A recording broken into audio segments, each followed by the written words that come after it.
So now let's talk about storage class. Storage class मेरे setup में पहले से कॉन्फ़िगर है। ठीक है। अब आपको एक आंसर देना है मुझे।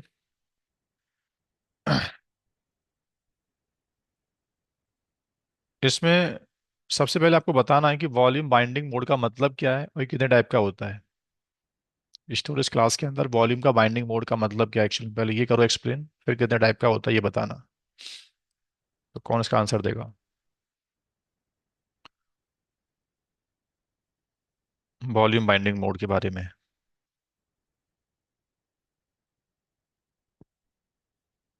कुछ तो ट्राई करो एटलीस्ट।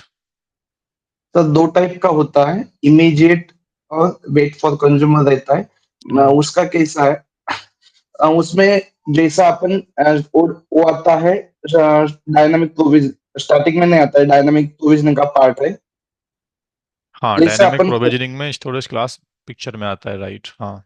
अच्छा, अभी अपन प्रोविजनल डिफाइन किए, प्रोविजनल का इंफॉर्मेशन क्लास में लिए, और जो अपन जो डायनामिक प्रोविजन के मैनिफेस्ट में जैसे वैल्यूम डिफाइन करके जैसे वॉल्यूम क्रिएट किए, जब भी कोई कंज्यूमर यूज करने वो इसके यूज में आता है, जब क्लाउड का रहता है ना कोई, उसी आपका माइक उसी के। ठीक नहीं है, वॉइस डिस्टरबेंस आता है थोड़ा, आपका वॉइस ना क्लियर नहीं आ रहा मेरे पास। ठीक करता हूँ सर, एक मिनट। कोई और भी स्टूडेंट ट्राई करो एक बार। वेट फॉर कंज्यूमर दो टाइप का बताया दोस्त ने, कि वॉल्यूम का बाइंडिंग मोड एक पैरामीटर है इन स्टोरेज क्लास कॉन्फ़िगरेशन, जो दो टाइप का होता है, एक वेट फॉर कंज्यूमर और एक इमीडिएट। तो वेट फॉर कंज्यूमर हमें कब यूज करना चाहिए, या इसका मतलब क्या है पहले तो।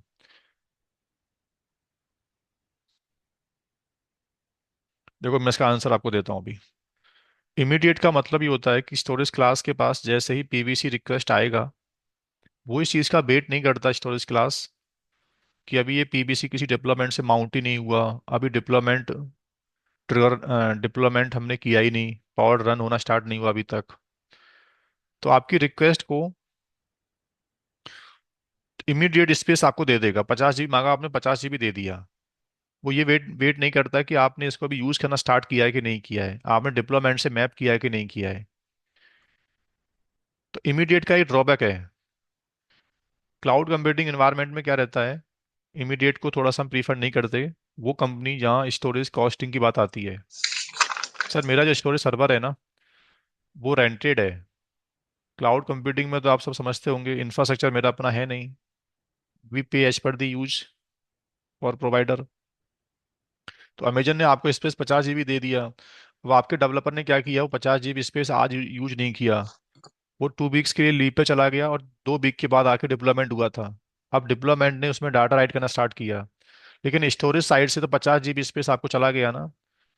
अब ये एक्सक्यूज आप नहीं दे सकते क्लाउड टीम को कि हमने तो इसको यूज ही नहीं किया था। उनका बिलिंग साइकिल स्टार्ट हो गया, आपको बिल पे करना पड़ेगा स्टोरेज का। तो ऐसी कंपनी को वेट फॉर कंज्यूमर पे जाना चाहिए।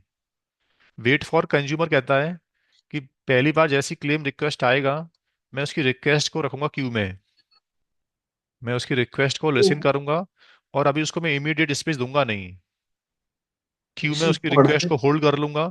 और वो जैसे डिप्लॉयमेंट ट्रिगर करेगा, डिप्लॉयमेंट को ही विल एग्जीक्यूट, पॉड बनना स्टार्ट होगा और पॉड स्पेस को माउंट करेगा अपने अंदर, तब मैं उसको उस टाइम पर स्पेस दूंगा।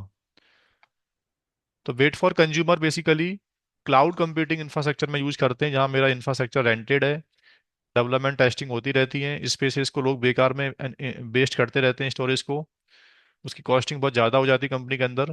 तो फिर वेट फॉर कंज्यूमर एक स्टोरेज कॉस्ट ऑप्टिमाइजेशन पैरामीटर है।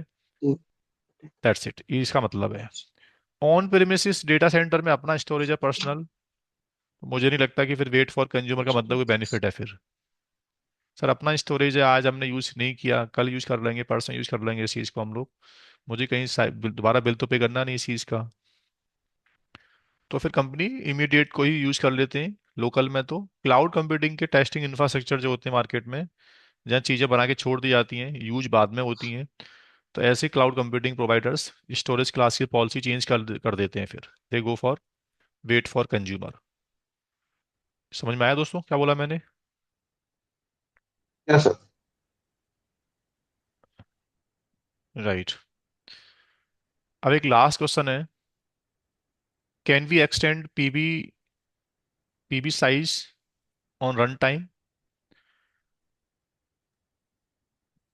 if storage static server allows it, तो हम किसी कर पीबी सकते का हैं। साइज 100% यूज होने वाला है। अभी एक पीबी मैंने 50 GB का बनाया, अब now it's about to use 100%, से 95% अराउंड यूज हो गया अभी ये। ठीक है।